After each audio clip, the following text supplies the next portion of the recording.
The killing of journalist Jamal Khashoggi has damaged Saudi Arabia's credibility and forced Riyadh into damage control as investors keep their distance. But Saudi Aramco, at least, isn't fazed. The oil-rich kingdom's economic cornerstone has announced plans for massive investments in new industries. They're meant to complement its bread-and-butter oil business and eventually transform the economy.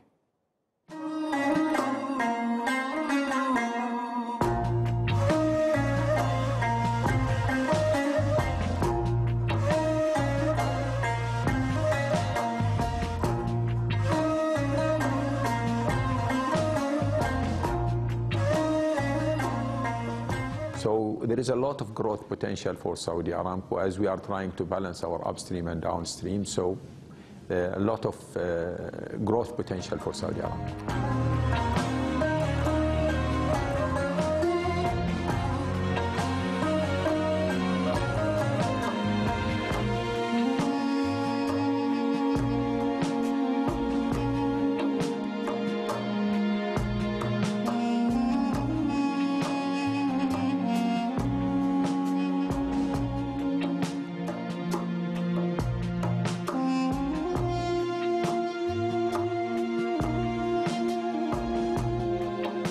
So the government is committed for the IPO, for sure. It is about timing.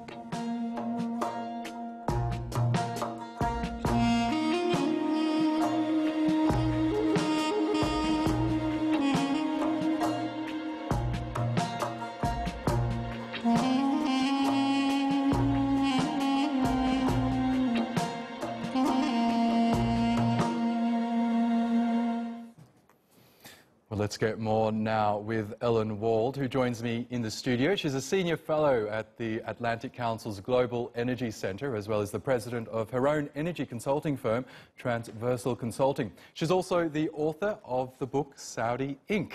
Ellen, good to have you in the studio for a change. Welcome. So let's start with the latest comments from Saudi Aramco's CEO. He's announced that the company wants to spend around $500 billion over the next decade to expand its business globally. What is it trying to achieve here, and where is it going to get the money? Well, Saudi Aramco is trying to reinvent itself from a national oil company into an international oil company on the scale of ExxonMobil or Chevron or Total. And so to do that, they really need to expand their downstream business. They've got incredible upstream resources in the kingdom, but they really need to expand their downstream. So they're investing an incredible amount of money in petrochemicals, in refining, and in other sorts of oil-related industries. And in terms of getting that $500 billion or so over the next 10 years, do you think it might be able to secure that level of investment? Well, so as far as we know, they're planning to self-fund this, which is really incredible considering how much money they actually spend funding the Saudi Arabian government's budget as well.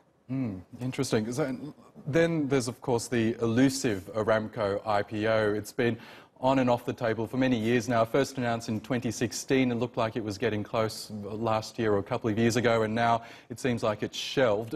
Did we get any other idea from the CEO as to if and when it'll go ahead? So the CEO says that the IPO is still happening, but right now they're looking at 2021, and part of the reason is that they want to complete their acquisition of SABIC, which is a huge Saudi petrochemicals corporation, and right now we still don't even have a timetable for that. So I would say it's the IPO that will be at some point in the future. Interesting. Okay, and of course Saudi Arabia is still grappling with the Khashoggi killing.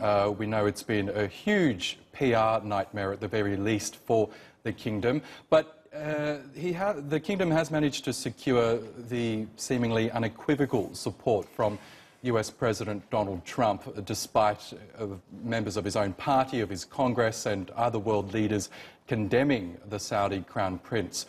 Do you think Saudi Arabia is out of the woods here?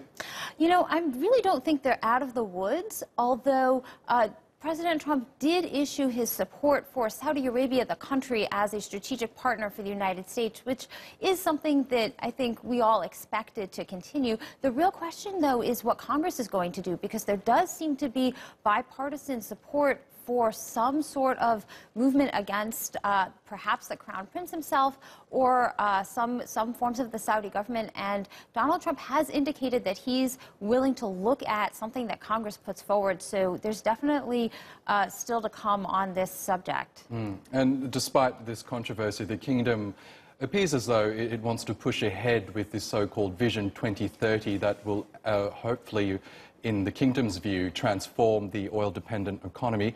Do you think that's still on track, or will it still be able to achieve that goal? Well, Vision 2030 has had some major successes, and it's also had some major setbacks. Like any kind of grand transformational plan, I think that it's going along, but it will certainly be altered. It will certainly not be quite what it was envisioned to be. But they are still hoping to attract foreign businesses, and Aramco is really playing, it seems to me, like one of the more major roles in this now, kind of picking up where perhaps other business avenues have kind of petered out. Let's look at oil prices now. We know they've been up and down, but they have taken a battering recently. At the last OPEC meeting, Saudi Arabia made a call to other exporters to basically cut output in order to help boost prices and presumably to help boost Saudi Arabia's bottom line. Now, there is an OPEC meeting that you're attending next week as well. Do you expect Saudi Arabia to repeat those calls? I do think that they will. At the last JMMC meeting, they did mention that they would be looking at some potential cuts. I think what we're probably likely to see is something more along the lines of returning to the previous allocations that they had agreed upon. But as always, you never know. And in particular, it will depend on what Russia has to say. Yes, Russia was reluctant at the last meeting, wasn't it, to commit to this output cut. I'm wondering why, in your view, because Russia's economy is being hit hard by US sanctions as well. So why wouldn't Russia want to see a boost in oil prices, even if it means cutting production?